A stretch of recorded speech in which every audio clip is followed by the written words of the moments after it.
Mesdames et messieurs, bonjour et bienvenue à cette présentation de notre pèlerinage en Terre Sainte avec le cardinal Lacroix aux sources du christianisme, un pèlerinage qui va avoir lieu du 14 au 25 octobre 2022. Mon nom, c'est Anne Godbout, directrice générale de Spiritour. On est un voyageur spécialisé dans les pèlerinages et les voyages de ressourcement, une opération déjà depuis presque 20 ans. L'année prochaine. Donc, voilà, ça nous fait un grand plaisir de vous accueillir. Et aujourd'hui, on a le grand privilège d'être en compagnie de celui qui sera votre animateur spirituel pour ce pèlerinage, Monsieur le cardinal Gérald Lacroix, qui est né en 57 à Saint-Hilaire de Dorset, petit village de la région de la Beauce. En 65, il a immigré avec sa famille à Manchester, New Hampshire, aux États-Unis. Il a fait ses études secondaires au Trinity High School. Il a commencé ses études supérieures à Saint-Anselme College. Monsieur le cardinal Lacroix a prononcé ses premiers engagements comme membre consacré laïque à l'Institut séculier Pie-X en 76, puis ses vœux perpétuels en 82. Il a obtenu son bac en théologie de l'Université Laval en 85. Il a été ordonné prêtre en 88 par Monseigneur Maurice Couture en l'archidiocèse de Québec. Il a reçu l'ordination épiscopale en la basilique Sainte-Anne-de-Beaupré en 2009 par Monsieur le cardinal Marc Ouellette. Il fut nommé archevêque métropolitain de Québec en 2011 et sa nomination au cardinalat a été faite le 12 janvier 2014 par le pape François. Et ça fait de lui le 8e cardinal de Québec. Alors, Monsieur le cardinal, merci de tout cœur d'être avec nous aujourd'hui. Bonjour. Merci, Madame Godbout. Ça me fait vraiment plaisir d'être là et d'être là aussi disponible pour les pèlerins qui souhaitent voyager avec nous et vivre ce pèlerinage. Merci beaucoup d'avoir accepté donc de faire ce pèlerinage-là. Déjà, ça fait un petit bout, hein? Ça devait se faire en 2020, le pèlerinage. Malheureusement, à cause de la pandémie, on a dû reporter. Et là, on espère que ça va être la bonne à l'automne 2022. Donc, les pèlerins vont avoir la chance de partir avec vous en Terre Sainte. On l'espère. Et j'aimerais savoir qu'est-ce qui vous a motivé donc à accepter d'accompagner ce pèlerinage? Bon, je dirais qu'il y a deux raisons principales, peut-être même trois. La première raison, c'est que ça me fait du bien d'aller en pèlerinage, se ressourcer, prendre ce temps d'arrêt sur les sites où les grands événements de l'histoire du salut se sont vécus. Ça fait toujours du bien. Mais je ne fais pas ça seulement pour moi. Je sais aussi que de faire ça en groupe avec d'autres pèlerins, c'est quelque chose qui nous fait du bien. On marche ensemble, on voyage ensemble, on mange ensemble, on célèbre ensemble, on est parfois en silence ensemble. Tout ça fait partie d'un pèlerinage et c'est une expérience vraiment bienfaisante.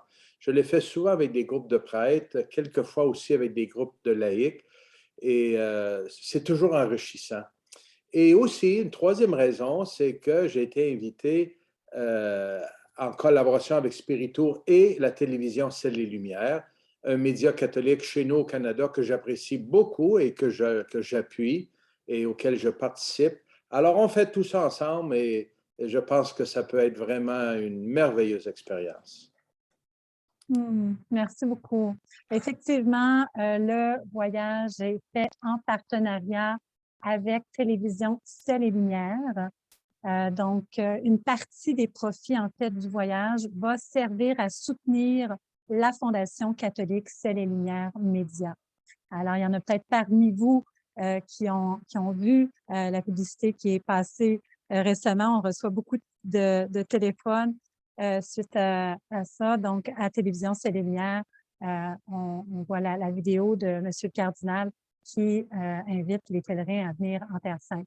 Alors, si vous ne l'avez pas vu encore, elle est disponible sur notre site Internet. Si on a le temps, d'ici la fin de la présentation, peut-être qu'on vous présentera le petit vidéo à la fin. Mais là, on a le cardinal avec nous jusqu'à 4h30 seulement. On va profiter de sa présence et puis on va vous montrer en image qu'est-ce qui vous attend comme pèlerinage.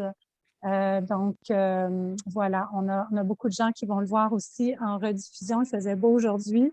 Il y avait 56 inscriptions. On a moins de gens en direct, mais voilà, il va y avoir une rediffusion. Donc, vous pourrez le voir par la suite et présenter ça aussi à vos amis. Le départ est déjà garanti. On vous invite à vivre vraiment une expérience exceptionnelle, traverser les déserts, les montagnes, les villes de la Terre Sainte, dans toutes ces villes dont on entend parler depuis notre jeunesse. Jérusalem, Bethléem, Nazareth, le lac de Tibériade. Donc, vraiment, dans un pèlerinage aussi, c'est le temps de se laisser imprégner des lieux, hein, puis en Terre Sainte, des lieux où Jésus a vécu. Donc, c'est une occasion de redécouvrir les grandes lignes de l'enseignement du Christ, encore si actuel aujourd'hui. Donc, c'est ça qu'on vous invite à vivre. Hein. Aller en Terre Sainte, ça marque, c'est vraiment je pense que tous les chrétiens devraient y aller au moins une fois dans leur vie pour visiter hein, ce qui est surnommé, hein, la Terre Sainte est surnommée le 5e évangile. C'est un évangile vivant. On voit les lieux vraiment, tous ces événements de la vie de Jésus, ces événements bibliques ont eu lieu. Voilà, donc on part virtuellement donc de Montréal le jour 1, c'est un vol de nuit, on arrive à Tel Aviv le lendemain. Et là, on se rend directement à Bethléem. Vous allez être transféré dans la ville, la naissance de Jésus-Christ. Donc, on a voulu suivre un peu la chronologie de la vie de Jésus hein, au sujet du christianisme. Donc, vous allez être hébergé dans un hôtel qui est tout près, pas tellement loin, à distance de marche d'église de la Nativité où est né Jésus et un hôtel 4 étoiles, donc vous allez être très bien hébergé. Et puis le lendemain, ben là, vous allez avoir la chance de visiter l'église de la Nativité et puis visiter voilà, la ville de Bethléem également. Et on voit ici l'église de la Nativité. En fait, c'est l'intérieur, là, c'est très modeste, là, mais on la voit aussi de l'extérieur après. Mais vous allez voir la grotte vraiment là où Jésus est né, c'est qui est marqué d'une étoile, l'emplacement. Et c'est vraiment très impressionnant à voir. Vous allez pouvoir voir les autres grottes aussi, puis l'église Sainte-Catherine qui est annexée là, à l'église de la Nativité. C'est le côté comme catholique et l'autre côté orthodoxe où se trouve la grotte de la naissance de Jésus. Mm. Et si on peut reculer, Anne, de l'image de l'Église avant celle de Sainte-Catherine, celle avant celle-ci, c'est ça. Vous allez voir, ça, c'est une photo qui est déjà ancienne. Cette Église a été complètement restaurée avec des mécènes internationaux. Elle est magnifique. Ils ont découvert des fresques, des mosaïques, même dans les planchers, les murs. Vous allez voir, c'est tout à fait autre chose. C'est magnifique. C'est très, très, très beau à visiter. On passe Ah, d'abord par cette petite porte qu'on voit à gauche, une porte où il faut se pencher, hein, qui rappelle que c'est dans l'humilité que Dieu, notre grand Dieu, est venu dans le monde. Alors on se penche, pour littéralement se pencher pour entrer dans l'Église par respect pour l'humilité de Jésus, qui s'est fait petit, qui est né enfant pour entrer dans le monde. C'est ça, hein, marcher dans un pèlerinage en Terre Sainte, c'est de laisser aussi, vous le disiez, Madame Godbout, c'est laisser les pierres et les lieux nous parler. C'est un 5e évangile et ça nous fait entrer dans les textes aussi bibliques. Hein. On ne peut plus jamais euh, voir et entendre l'évangile de la même façon une fois qu'on est allé là. Hein.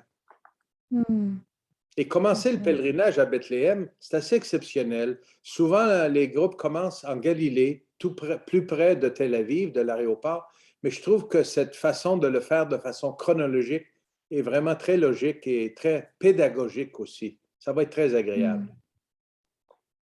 Merci. Alors, vous allez avoir la chance aussi de voir le Chant des bergers avec, en fait, dans le Chant des bergers, on retrouve des grottes comme dans le temps de Jésus, puis il y a des chapelles qui ont été aménagées dans les grottes. Et il y a aussi une église, je ne sais pas si c'est celle-là, là, je ne me trompe pas, l'église du Canada, hein? Est-ce que Oui, c'est c'est celle-là? ça. Ce sont des Canadiens qui ont payé pour ériger cette église et il y a des peintures à l'intérieur, des fresques tout le tour. Elle est comme ronde ou en hexagone. Et on voit les diverses représentations de la nativité de Jésus. vous retrouverez là des images qu'on retrouve souvent sur nos cartes de Noël. C'est vraiment très, très beau. Et de voir nos symboles canadiens, là, hein, la feuille d'érable, et puis beaucoup de symboles canadiens, parce que c'est les Canadiens qui l'ont offerte, cette chapelle-là. Mhm. Un lieu exceptionnel Oui, à voir aussi. tout à fait. Et puis à Bethléem, hein, la liturgie va être adaptée au lieu. Hein, donc, on célèbre la messe de Noël. Hein, je me trompe pas Ah, quand on est c'est ça. là-bas? Chaque endroit où on va, Anne, on célèbre, on a cette permission-là à Terre Sainte. Quand on sera à Bethléem, ce sera Noël. Alors, on va sortir les anges dans nos campagnes, on va chanter dans cette étable, et on aura des textes qui vont nous faire méditer. Chacun est invité à venir avec sa Bible. J'espère pas trop une grosse Bible pour qu'elle soit facile à transporter. Et on l'utilise pour reprendre des textes et les approfondir, les travailler un peu ensemble. Ce qui est intéressant dans un pèlerinage en Terre Sainte, c'est pas comme quand on fait un voyage dans un groupe organisé où on essaie de voir le plus de choses possible dans une journée. Nos pèlerinages avec Spiritour ne sont pas organisés comme ça. On prend le temps de voir le plus de choses, mais en même temps, on goûte. On ne fait pas que courir et prendre quelques photos et on va à d'autres choses. On goûte, on permet des temps de silence, des temps où on peut échanger aussi, des temps où on a le goût d'être seul, dans un lieu aussi parlant que ça. Alors, c'est très intéressant. Moi, j'apprécie beaucoup cela. C'est un peu un Merci. rythme qui permet de l'intériorité et un pèlerinage, c'est aussi fait pour ça. Oui, merci de le souligner, Monsieur le cardinal. C'est très important, effectivement. Là, aujourd'hui, j'avais toute une journée porte ouverte. J'ai l'impression que j'allais trop vite. Merci, ça me ramène à ralentir aussi dans cette présentation-là. Mais oui, effectivement, on prend le temps vraiment de s'imprégner des lieux, c'est important. Les évangiles, puis de lire les textes bibliques, là où ça s'est passé, ça fait toute la différence. Et Alors, le jour. on aura Mhm. aussi, en plus de moi comme animateur spirituel, un excellent guide, le père Oui, Christian Écoute, qui est un dominicain belge qui est en Terre Sainte depuis, je pense, près de 30 ans. C'est un homme d'une culture. Il est capable autant de nous parler de la Bible, de l'archéologie, de l'histoire, de l'architecture, de l'art, de la situation sociale et politique, répondre à nos questions. Il s'adapte au groupe. S'il y a des théologiens avec lui, il va parler théologie. S'il y a des gens comme moi plus simples, il va parler simplement. Il est capable de s'adapter et nous aide. C'est une mine d'informations. C'est vraiment très agréable avec lui. oui, tout à fait, tout à fait. On est choyés ici de l'avoir. Les pèlerins vont être très choyés de vous avoir et d'avoir le Père Christian, écoute, comme guide accrédité de Terre Sainte, là. Ils vont être très chanceux. Alors, on poursuit donc avec le désert de Judée et la mer morte. Donc, cette journée-là, vous allez avoir la chance d'avoir la messe dans le désert au Wadi Kelt. C'est un lieu que je trouve vraiment extraordinaire. C'est vraiment très beau et vous avez dans le canyon le monastère Saint-Georges que vous voyez. Donc, il y a comme un plateau où il y a un hôtel et c'est possible de célébrer la messe et on a cette vue sur le canyon. C'est vraiment très, très beau. Donc, voilà, ça va permettre. On Ouais. n'ira pas visiter le monastère parce qu'il faut vraiment descendre. Là, c'est un peu périlleux, là, à moins que vraiment tout le monde soit prêt à le faire, là, mais c'est un peu escarpé, là. Donc, ça va être plutôt de le voir de l'extérieur. C'est très, très, très modeste à l'intérieur. On ne peut pas vraiment visiter à part la mini-chapelle. Vous allez en voir des plus grandioses. Les chapelles, c'est un monastère orthodoxe. On Mais continue ensuite vers le... Pardon, vous vouliez rajouter quelque chose? oui, oui, cette journée dans le désert et ce qu'on va voir autour du désert est une journée qui plaît beaucoup parce qu'on se dit, mais qu'est-ce qu'on va aller voir dans un désert? Il n'y a rien. Au contraire, c'est habiter un désert, habiter. Selon la saison où il va, parfois, comme on voit sur la photo, parfois il y a eu une petite pluie ou une rosée c'est plein de fleurs. Parfois, c'est complètement sec. Mais vivre l'expérience du silence dans le désert, bon, on n'y sera pas comme Jésus 30 jours, on va passer quelques heures, mais c'est impressionnant, c'est impressionnant. Et ce qu'on entend, ce qu'on voit dans le désert, je vous laisse le découvrir, c'est vraiment exceptionnel. Et quand on pense que le peuple de Dieu a marché dans le désert pendant 40 ans, à la sortie d'Égypte, que Jésus y a passé 30 jours, c'est dans ces lieux-là qu'il a été. On ne sait pas exactement où, mais c'est un terrain similaire. C'est une expérience vraiment là, assez exceptionnelle. Tout à fait. Tout à fait. Puis vous aurez la chance dans cette journée-là aussi de visiter le site de Qumran, un site archéologique où ont été retrouvés les rouleaux, des écrits de la mer Morte. Alors, c'est un berger apparemment qui cherchait son mouton et puis son mouton était tombé dans une genre de grotte où avaient été cachés les rouleaux. Donc, il a retrouvé ça. Et puis maintenant, ben, ils ont bâti un petit musée. Et puis, en fait, c'était aussi un genre de monastère qui était là à Qumran avec les Esséniens. Donc, en même temps de faire la visite, ils vont pouvoir vous parler un petit peu de ce site archéologique qu'ils ont retrouvé. Alors, c'est très, très intéressant à voir. Et puis, après, vous avez la visite de Jéricho.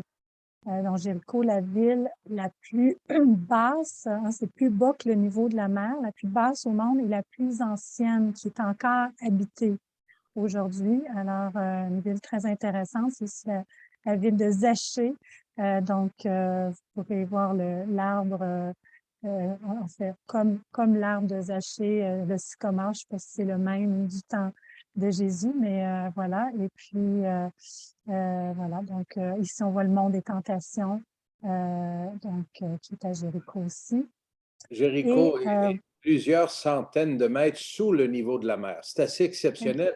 On part de Jérusalem qui est à quoi 600-700 mètres au-dessus du niveau de la mer et on descend, on descend et on voit les bornes le long de la route et qui nous disent 400, 300, 200. On arrive à zéro et on continue de descendre. C'est une expérience absolument unique. Et dire que Jésus est allé jusque-là, il est venu dans ce qu'il y a de plus profond pour rejoindre l'humanité. Il n'est pas resté sur un nuage, il est descendu sur la terre et là où l'endroit le plus profond connu à l'époque.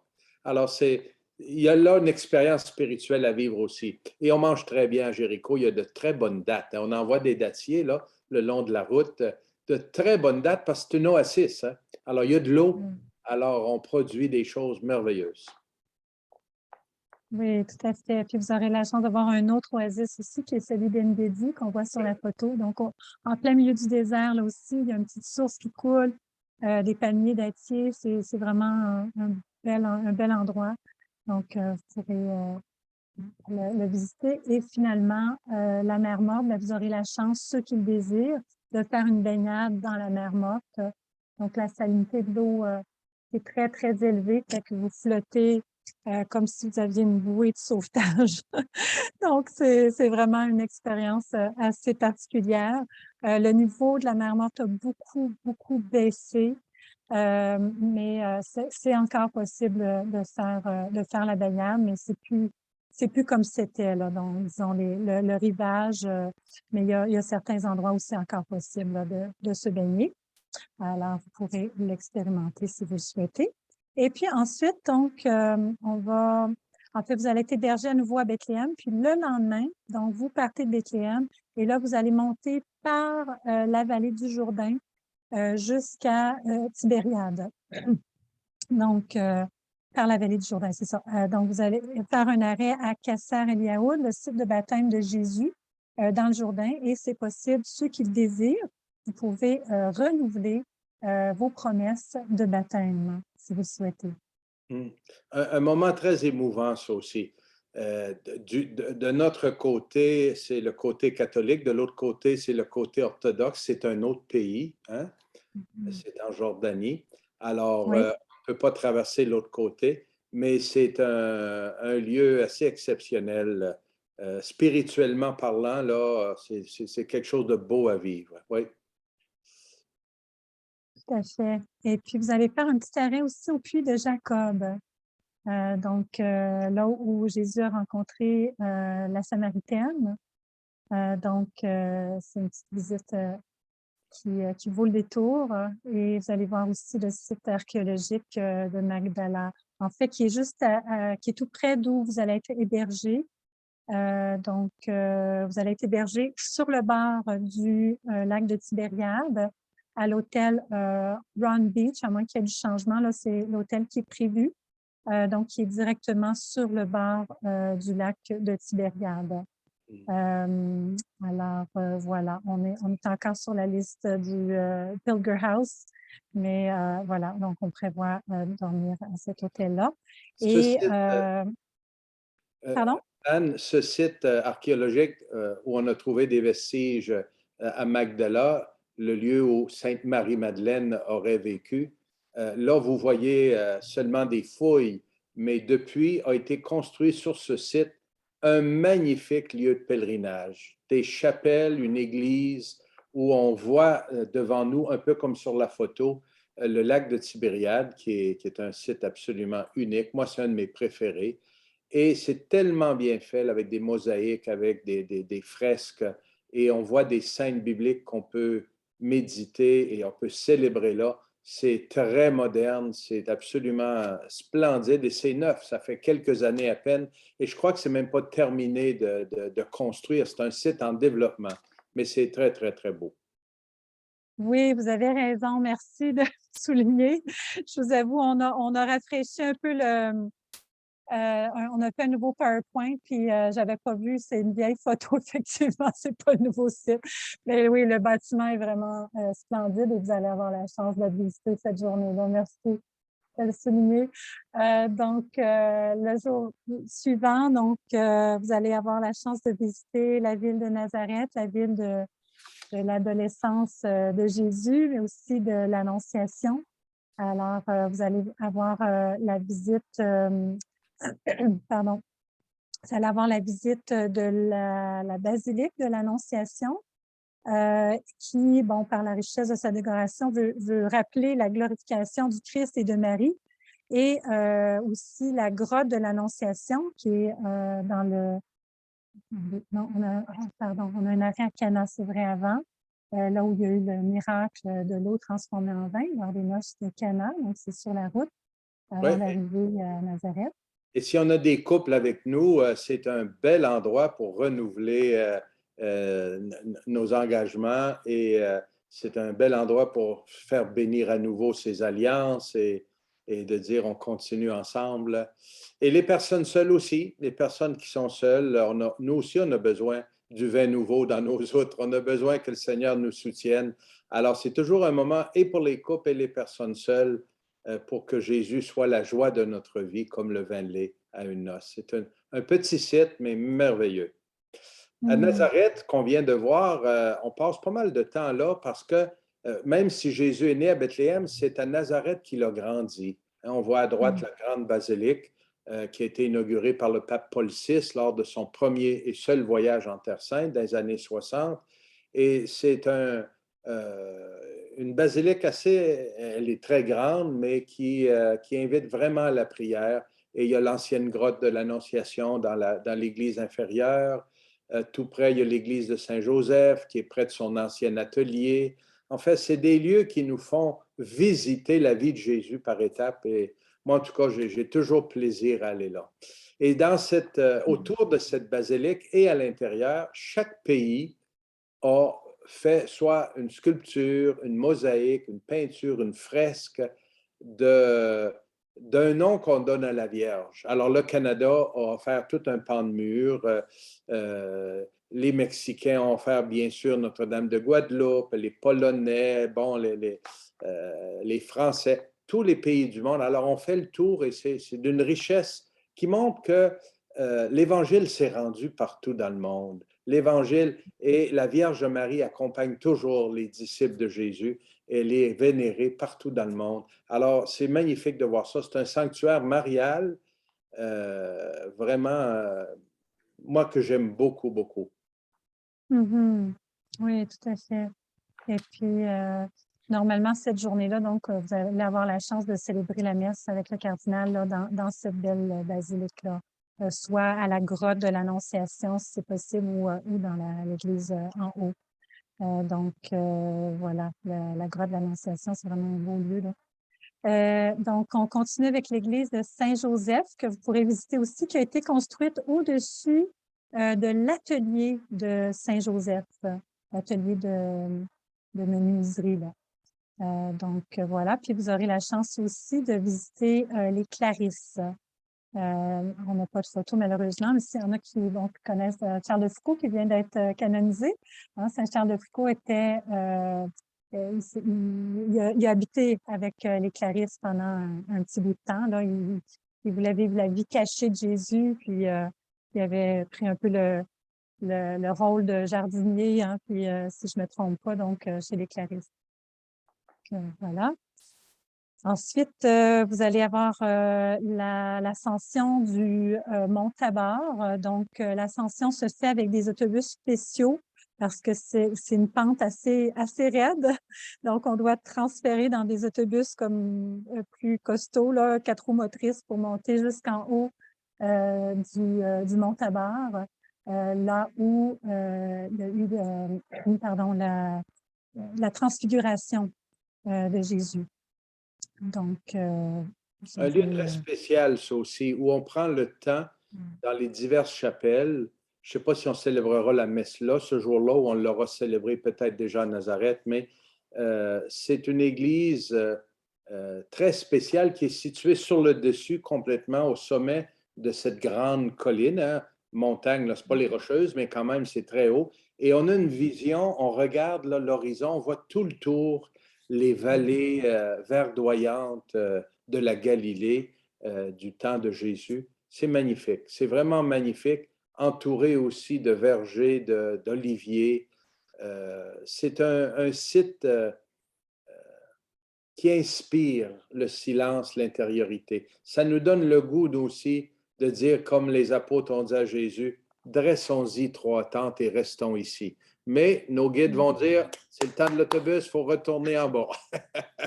Mais quand même, on vit un beau moment, là. C'est un beau moment. Oui, tout à fait. Et le jour 7, donc, vous allez avoir la chance de visiter Tabgha, le Mont des Béatitudes, Capharnaüm. Et là, on est dans les jardins. Hein. Quand on arrive au Mont des Béatitudes, c'est magnifique. C'est un lieu aussi où on aurait envie de rester, parce qu'on a la vue sur le lac de Tibériade. Puis on se dit, tu sais, les choses, les montagnes n'ont pas changé de place. Jésus a vu les lieux comme ça, là, avec le lac, les montagnes. Jérusalem, c'est une ville qui a été construite et détruite et reconstruite, mais là, on sait que cet endroit-là, ça devait ressembler beaucoup comme au temps de Jésus. Et donc, voilà, on est sur le mont des Béatitudes et on se rappelle tout ce sermon de la montagne de Jésus avec ses béatitudes. Et, voilà. Donc, je vois le temps qui file, Monsieur le cardinal. Je ne sais pas si probablement qu'on ne fera pas le tour de l'itinéraire au complet avec vous. Est-ce que vous auriez quelques mots que vous voudriez dire avant de nous quitter? En fait, on finira le pèlerinage en route quand on sera rendu là, mais, mais chaque site est l'occasion de découvrir, hein, vous le disiez, des sites qu'on entend parler depuis notre enfance et qu'on redécouvre ou qu'on découvre. Ah, c'est ça que ça veut dire. Ah, la multiplication des pains, c'est ici que ça a eu lieu. La tempête sur le lac de Galilée, sur le lac de Tibériade, ça ne peut pas être ailleurs que là. C'est le même lac. Ce n'est pas la même eau, mais c'est le même lac qu'il y a 2000 ans. On ne peut pas se tromper. Jésus était là. C'est là que ça s'est passé. Et quand on vit la croisière sur le lac, parfois, je me souviens, une des dernières fois que je suis allé, on n'a pas pu, même si on a un bateau quand même d'une bonne taille, motorisé, on n'a pas pu faire la croisière parce qu'il ventait, c'était tempête, comme au temps de Jésus. Il faut lui attendre. Alors, on fait des expériences au fil du pèlerinage qui nous font plonger dans la parole de Dieu. Moi, ça change la façon que je lis l'Évangile, que je le proclame, que je prêche et que j'enseigne la parole de Dieu, parce que ça nous donne des images. Quand on va voir un sycomore, quand on va voir les lieux, ça change. Quand on va être, par exemple, à Capharnaüm, la ville où Jésus a rencontré Pierre, et où il logeait dans sa maison. On va voir la maison, elle est encore là, en tout cas les vestiges. Jérusalem, c'est la même chose. Ça ne peut pas être ailleurs. C'est là que Jésus est mort sur la croix. On va être au Golgotha, le Saint-Sépulcre, la pierre sur laquelle il a été déposé, où il a ressuscité. C'est là que ça s'est passé. C'est le cœur de notre foi. Alors écoutez, je ne peux pas rester pour le reste de la présentation, mais Mme Godbout est une experte, elle connaît ça encore mieux que moi. Moi, j'espère que vous serez nombreux à nous accompagner et qu'on vive quelque chose qui soit ressourçant. Ce n'est pas une vacance parce que c'est quand même un bon horaire, mais ce n'est pas épuisant ce qu'on vit. On revient intérieurement reposé. On marche, c'est sûr, on mange bien, on marche, on dort bien, mais nos journées quand même, on ne veut pas perdre notre temps, on ne veut pas courir, mais on ne veut pas perdre notre temps. Mais vraiment, là, moi, ça m'a toujours fait du bien. Je reviens toujours rafraîchi, rajeuni. Je vous souhaite une bonne fin de journée, une belle Pentecôte. C'est la Pentecôte en fin de semaine. On ira aussi voir le Cénacle où a eu lieu le dernier repas de Jésus du Jeudi Saint et où l'Esprit Saint est descendu sur les apôtres. On va voir ça aussi. Alors, bonne fin de journée à tout le monde. Excusez, c'est la fin de semaine de la Pentecôte et on a beaucoup d'activités. Alors, bonne journée. Merci, Monsieur le cardinal. Bonne journée à vous. Merci d'avoir été avec nous. Alors, on va continuer avec la présentation d'itinéraire, quand même faire un petit survol. Pour continuer, j'avais une question, je ne veux juste pas oublier de le mentionner parce que s'il y a une personne qui se pose cette question-là, il y en a peut-être d'autres. Vous m'en dites, est-ce qu'il va y avoir un accompagnateur de spiritour? Oui, il va y avoir aussi un accompagnateur de spiritour. On ne peut pas vous confirmer tout de suite le nom de cette personne, mais ça va être confirmé bientôt. Donc, vous allez avoir le guide accrédité qui est le Père Christian Écoute, guide accrédité francophone. En Terre Sainte, vous allez avoir le cardinal comme animateur spirituel et en plus, un accompagnateur de spiritour pour la logistique, là, pour s'assurer du bon déroulement du pèlerinage. Voilà, voilà. Alors, on continue avec la visite du site de Tabga. Le site de Tabga qui est vraiment magnifique, c'est le site de en fait, de la primauté, de l'église de la primauté de Pierre, de Saint-Pierre. C'est là où Jésus, je ne sais pas si vous vous souvenez, on a eu ce récit-là dans les évangiles récemment, après la résurrection. Jésus, à un moment donné, apparaît aux disciples qui sont allés pêcher avec Pierre. Ils n'ont rien pris. Et puis, au matin, à l'aube, il y a Jésus qui est sur la plage, qui les invite, qui leur dit de venir déjeuner avec lui. En fait, d'abord, qui leur dit de jeter leurs filets. S'ils ont pris du poisson, jetez vos filets. Et là, ils ramassent un autre pêche miraculeuse. Ils ramassent plein de poissons. Et puis, ils s'approchent, puis ils reconnaissent que c'est Jésus, puis il est en train de faire griller du poisson, là.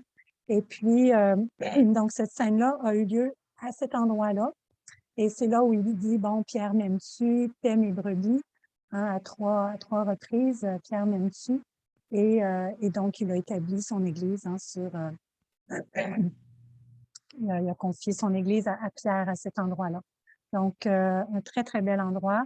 Donc, il y en a aussi juste à côté l'église de la multiplication des pains et des poissons. Hein, au pied du mont des Béatitudes se trouve ce lieu où il y a eu la multiplication des pains et des poissons. Ensuite, vous avez l'église de la primauté de Pierre. En fait, c'est la même petite page qu'on a vue là, sur la page de Tabga. C'est l'intérieur de l'église. La montée au mont des Béatitudes, donc on l'a vu tout à l'heure sur une autre photo. Là. Ce qui est intéressant, c'est qu'en fait, souvent, on le fait plutôt en descendant. On monte sur le mont des Béatitudes en autobus, puis ceux qui le désirent, on fait une petite marche à pied pour descendre vers le lac. C'est une marche en silence, une marche méditative. C'est vraiment très... un moment fort. On a souvent des gens qui nous ont dit que ça avait été un des moments forts de leur pèlerinage. Donc, ceux qui le souhaitent, vous pourrez le faire. Ensuite, vous avez la visite de Capharnaüm. Donc, c'est le site en vue du ciel. À droite, la photo de droite, on voit tout le site archéologique. Hein, c'était le village où habitait Simon-Pierre et où était la synagogue. D'ailleurs, il y a encore les ruines. On le voit un petit peu là, à droite. Je ne sais pas si vous voyez mon curseur. Là. Ça, c'est les ruines de la synagogue où Jésus a souvent prêché et enseigné. Il enseignait là et il a guéri beaucoup de malades. Il a libéré des gens d'esprits impurs. Donc, voilà. Et ils ont construit au-dessus de la maison de Saint-Pierre, là, ce qu'on voit comme c'est un octogone, là. Donc, c'est une église assez moderne, donc, qui a été construite par-dessus les fondations de la maison de Saint-Pierre. Donc, on est sur le bord du lac de Tibériade. C'est vraiment un lieu magnifique. Ensuite, vous allez avoir la croisière sur le lac de Tibériade. Donc, normalement, les croisières ont lieu. Bon, c'est sûr, Monsieur le cardinal disait tout à l'heure, il y avait trop des grosses vagues, on n'a pas pu faire la croisière, mais habituellement, on peut faire la croisière. C'est une petite croisière, là. On va jusqu'au plus loin au large, au milieu du lac, et puis on revient, une petite balade. Mais ce qui est merveilleux, c'est qu'on prend le temps de s'arrêter au milieu du lac. On arrête le moteur, le capitaine arrête le moteur pour pouvoir prendre le temps de se ressourcer et s'imprégner des lieux, lire un texte de la Bible, soit la pêche miraculeuse ou la tempête apaisée. Donc, un texte d'évangile qui se passe sur le lac.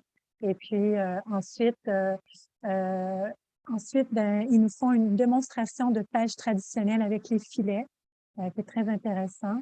Et ensuite, ils mettent souvent de la musique, puis on finit un peu avec des danses israéliennes qui nous montrent. Et puis, c'est la fête. Quand on revient au port, ceux qui souhaitent, on peut danser un peu. Voilà, donc c'est très intéressant. Le lendemain, on se rend à Jérusalem, mais en passant par la voie de la Méditerranée. Donc, on suit la Méditerranée et on fait un arrêt à Césarée, sur le bord de la mer méditerranéenne. Donc, Césarée, en fait, il y a, oui, on le voit ici dans la photo, on a Césarée maritime avec un aqueduc romain, mais il y a aussi un super théâtre romain. C'est dommage, on ne le voit pas dans la photo, mais c'est des ruines du temps de l'Empire romain. C'est très impressionnant à voir. Et puis, on fait la visite aussi de Jaffa. Jaffa, juste au sud de Tel Aviv, une ville où, en fait, il y a eu Simon le Tanneur. On en parle dans les Actes des Apôtres. Et puis, on a aussi à Jaffa, c'est la ville du prophète Jonas, c'est ça, le prophète Jonas, et de Tabitha. Pierre logea aussi là-bas chez Simon le Tanneur, justement. Donc, voilà. Et puis, ensuite, donc, vous arrivez à Jérusalem. Vous allez être hébergé juste à côté de la vieille ville, à l'hôtel Loris. Et puis, vous allez découvrir le mont des Oliviers avec la vue splendide sur toute la ville de Jérusalem.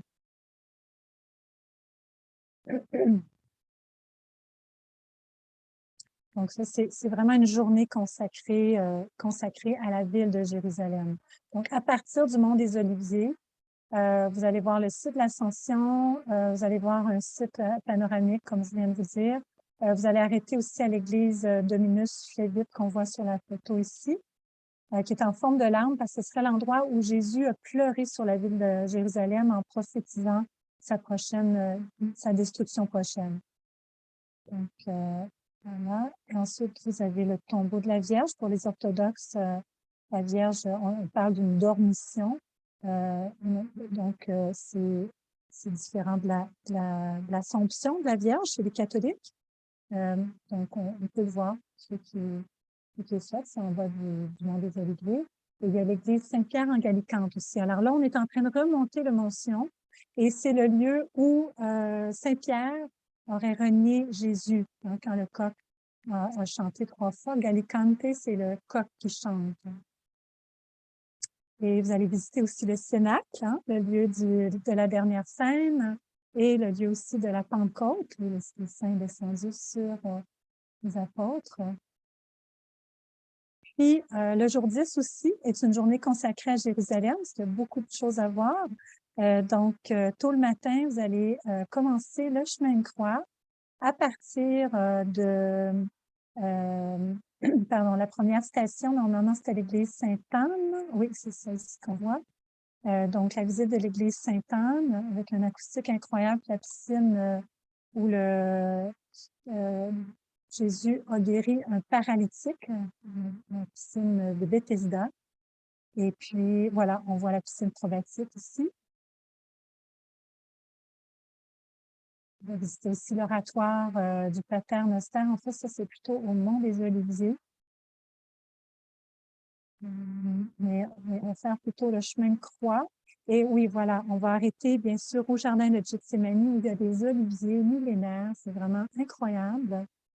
Donc, on va faire un arrêt là. Et parfois, donc, ça sera confirmé là, où on va célébrer la messe. Parfois, on célèbre dans le jardin des Oliviers ou à l'église. Enfin, on l'a vu ici, c'est l'église de l'agonie de Jésus au jardin de Gethsémani, appelée aussi l'église des Nations. Et puis, le jour 11, donc là, vous avez un avant-midi où il y a la rencontre, c'est à confirmer là, si ça va être vraiment cette journée-là, selon la disponibilité du patriarche latin ou son auxiliaire, Monseigneur Chaunaly. Donc, il y a une visite qui est prévue avec le cardinal et donc le patriarche. Et ensuite, donc, dans l'après-midi, vous allez avoir du temps libre où il y a plusieurs petites visites que vous pouvez faire. Vous pouvez entre autres faire le tour des remparts de la ville de Jérusalem, bien sûr visiter le mur des Lamentations. Je crois que c'est peut-être prévu dans les autres jours, mais vous pouvez y retourner, donc ça se fait très bien à partir de l'hôtel.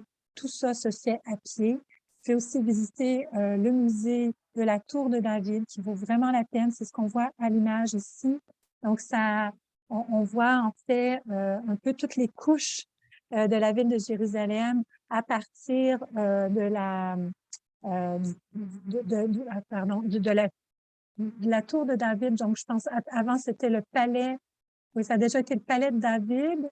En fait, il y a eu comme plusieurs dirigeants. Après ça, c'est les musulmans qui ont pris la ville. Donc, c'était les sultans qui habitaient là. C'était comme la forteresse, comme un peu un château fort. Donc, ça explique tout ça, là. Donc, le rôle de ce bâtiment, mais aussi toutes les différentes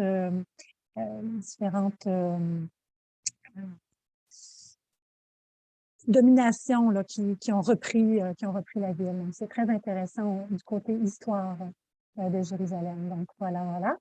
Et puis, vous pourrez bien sûr en profiter pour faire le souk et faire un peu de magasinage, de ramener quelques souvenirs à la maison. Et puis, le lendemain, bien sûr, c'est le retour en avion de Tel Aviv à Montréal. Il y a toujours possibilité de prolonger votre séjour si vous le souhaitez. C'est très important de nous dire au moment de votre inscription le plus tôt possible afin qu'on puisse prévoir un retour plus tard si vous le souhaitez.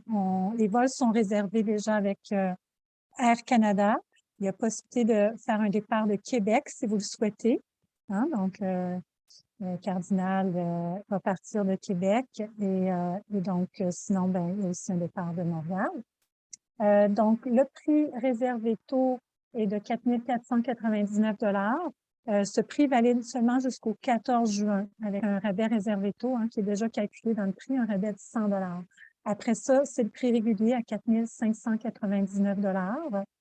Le supplément en chambre individuelle, si vous désirez être seul dans votre chambre, c'est 1 050 pour la semaine.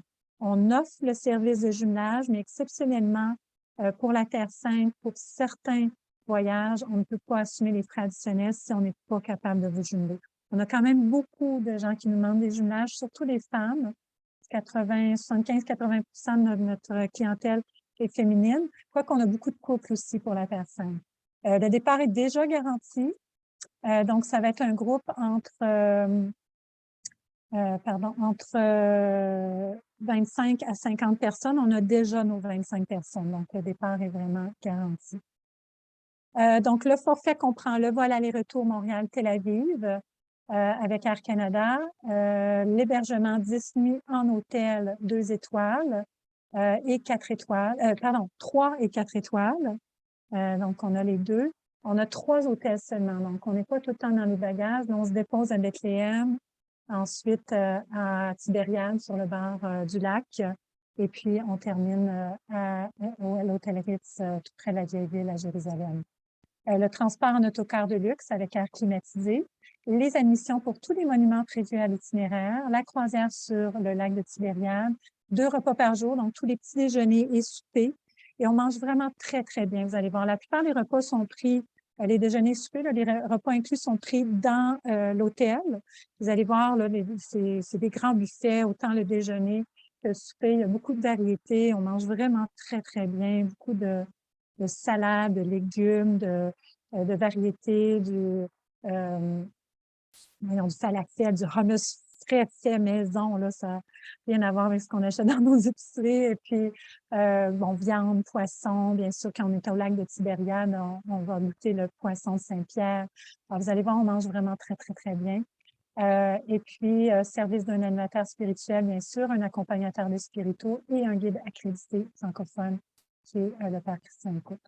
Toutes les taxes sont incluses également. Ce qui n'est pas inclus, les assurances voyage. Donc, vous avez tous les détails là, dans le programme, ça dit page suivante. En fait, c'est dans le programme que vous avez les détails. Mais appelez-nous, en fait, maintenant avec la Croix-Bleue, c'est des tarifs qui changent pour chaque âge, c'est plus les tranches, c'est vraiment chaque âge. Donc, on va vous faire une soumission personnalisée gratuite. Si vous avez besoin d'assurance, ou vous pouvez cliquer sur le lien dans notre site web. Les pourboires et dépenses personnelles, donc à votre discrétion, selon votre satisfaction, on va vous donner quand même les normes internationales pour les pourboires. Et puis, ce qu'on fait souvent, c'est qu'on suggère une enveloppe pour les pourboires pour ne pas avoir à se casser la tête parce que quand même, là-bas, contrairement à certains pays européens où vraiment c'est optionnel le pourboire, là-bas, vraiment dans les restaurants, c'est très, très mal vu si on ne laisse pas un pourboire. Donc, autant pour les restaurants, les femmes de chambre dans les hôtels, le service du chauffeur, du guide, ils s'attendent à un pourboire. Donc, on va avoir une réunion pré-départ, tous ceux qui sont inscrits, à 3-4 semaines du départ, puis on va vous parler là, de l'enveloppe de pourboire qu'on propose. Ensuite, bon, la contribution du fonds d'indemnisation, c'est en sus, c'est 0,35 seulement ou 3,50 pour chaque 1 000 chaque tranche de 1 000 donc, ça, c'est un fonds, c'est vraiment une protection financière extraordinaire. Je sais qu'il y a encore des gens qui hésitent, qui disent, ben là, qu'est-ce qui arrive s'il y a encore un avis d'éviter tout voyage non essentiel hors du Canada? Ça m'étonnerait, mais si jamais ça arrivait, qu'il y avait un avis soit d'éviter tout voyage hors du Canada ou d'éviter tout voyage non essentiel en Israël, admettons que ça arrivait pour n'importe quelle raison de force majeure, à ce moment-là, vous êtes protégé par le fonds d'indemnisation. C'est une protection financière extraordinaire qui est unique au monde, au Québec, et ça vous protège, ça a aidé beaucoup de monde, ça a indemnisé beaucoup de monde pendant la pandémie, justement, ceux qui étaient inscrits donc avant la pandémie. Voilà. Alors, vous êtes indemnisé pour tout argent que vous avez dépensé pour des services non rendus. S'il y avait une faillite de la compagnie aérienne ou de la compagnie de voyage ou terrorisme, guerre, pandémie, vous êtes protégé par le fonds d'indemnisation. Alors, je veux vraiment vous rassurer avec ça. Bien sûr, légalement, on se doit de récupérer tout ce qu'on peut et de donner à 100% aux clients, mais le fonds couvre ce qui ne serait pas récupérable. Donc, voilà. Mais ça ne remplace pas une assurance annulation. Parce que si vous tombez malade, le fonds ne vous remboursera pas. Ça prend une assurance annulation. Et maintenant, avec la Croix-Bleue, la COVID est assurée autant au niveau de l'assurance annulation, interruption de voyage, la quarantaine est remboursée aussi, tout frais de subsistance. Vous êtes couvert aussi pour frais de subsistance, l'avion, si vous devez rester plus longtemps, revenir plus tard. Donc, votre vol est couvert aussi avec l'assurance interruption de la Croix-Bleue et l'assurance soins médicaux d'urgence, la COVID, est aussi incluse au même titre que n'importe quelle autre maladie. Donc, vous avez vraiment très bien. En fait, c'est important de vous prendre une bonne assurance. Avec la Croix-Bleue, je peux vous garantir que vous allez être vraiment bien couvert. On offre aussi Manuvie. Il y a aussi des avantages avec Manuvie, donc vous pourrez en discuter avec un conseiller. Quoi d'autre? Tous les voyageurs canadiens doivent avoir le passeport valide au moins 6 mois après la date prévue de retour au pays. Le passeport vaccinal est aussi exigé. Bonne nouvelle, il n'y a plus de tests COVID à passer, ni pour rentrer en Israël, c'est assez nouveau, et ni pour revenir au Canada. Ça, c'est aussi une très bonne nouvelle. Donc, plus de tests, plus de quarantaine non plus en Israël, parce que jusqu'à récemment, ils demandaient 24 heures de quarantaine. Alors, il n'y a plus de quarantaine, il n'y a plus de tests à faire, juste votre passeport vaccinal à avoir avec vous. D'accord? Alors, voilà, ça fait le tour de l'information sur l'itinéraire, l'information technique. Est-ce que vous avez des questions? Je suis là pour y répondre. Ça va me faire un grand plaisir. Vous pouvez aussi passer vos commentaires. Donc, c'est le temps d'y aller avec vos questions. Vous pouvez utiliser le Q&A, questions-réponses, si vous préférez du chat, mais je vous encourage à lever la main. Vous pouvez, dans le bas de votre écran, dans le menu, il y a lever la main, soit à côté ou dans des catégories, là, catégories où vous pouvez faire des petits pouces ou des petits cœurs. Bien là, vous pouvez lever la main et ça me fera plaisir d'ouvrir votre micro si vous avez des questions à me poser de vive voix. N'hésitez pas. Donc, je vérifie s'il y a des mains levées. Je ne vois pas. N'hésitez pas. J'en avais vu une tout à l'heure. Moi, j'avais répondu un petit A. Donc, alors, je vous rappelle que le départ est garanti. Le rabais réservé tôt, c'est jusqu'au 14 juin seulement pour avoir le 100 $ de rabais. Donc, il vous reste juste 10 jours. Pour vous inscrire, vous pouvez le faire en ligne sur notre site Internet avec une carte de crédit. C'est sécurisé. On peut vous assister par téléphone. Vous pouvez même nous donner votre numéro de crédit par téléphone, numéro de carte de crédit si vous préférez. C'est possible aussi de payer par chèque en remplissant le formulaire. Vous pouvez le télécharger sur le site Internet ou on peut vous l'envoyer par courriel, juste à nous appeler. Vous envoyez votre formulaire et un chèque par la poste ou vous pouvez faire un virement Interact si vous préférez. Tout est possible. Donc, voilà. Alors, je vous avais promis, s'il restait du temps, c'est vrai, il y a un tirage. Il y a un tirage. Alors, j'ai 2 beaux prix de présence à faire tirer et vous êtes plus très nombreux, ça fait que vous avez des grosses chances de gagner. Les autres vont nous écouter en rediffusion. Alors, j'ai promis de faire tirer un livre « Voyage spirituel autour du monde », 50 itinéraires de rêve autour du monde, des éditions Ulysse. Et j'ai promis aussi la grande série de conférences « Voyage spirituel autour du monde » en rediffusion, saison 2021-2022.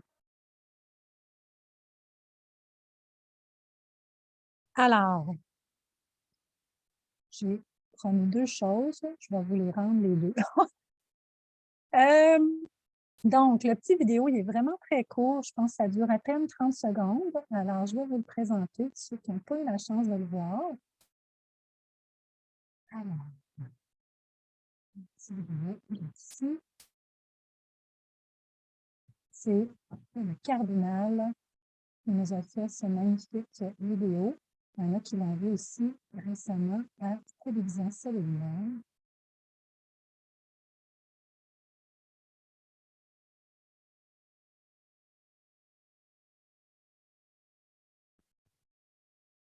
OK, je partage ça.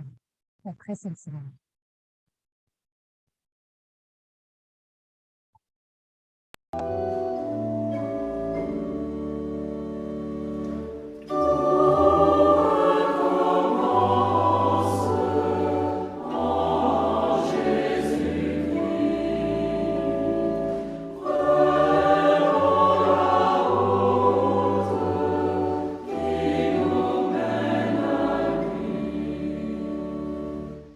Fait plaisir de me joindre à l'équipe de Spiritour en collaboration avec la télévision C'est les Lumières pour accompagner un groupe de pèlerins en Terre Sainte. Au pays de Jésus, bien sûr, là où les évangiles se sont déroulés, mais au pays où tant d'événements de l'histoire biblique s'est déroulé. Vivre un pèlerinage, c'est beaucoup plus qu'un voyage. C'est une expérience qui risque de vous faire approfondir votre foi, qui met des images, des souvenirs sur des lieux dont on entend parler depuis notre enfance. Nazareth, Jérusalem, Bethléem, Capharnaüm, le lac de Galilée, le désert de Judée et tant d'autres lieux. Ça fait quelques fois que j'ai l'opportunité d'accompagner des groupes et c'est toujours une expérience émouvante, touchante de découverte. Une expérience personnelle de rencontre avec Dieu aussi, mais une expérience aussi communautaire.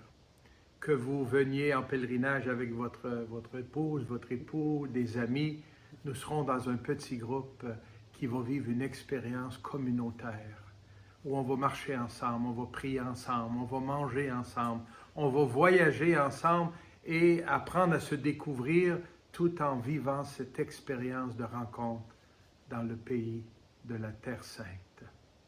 J'espère que vous serez des nôtres. Moi, j'ai déjà hâte de vous rencontrer et de partager cette expérience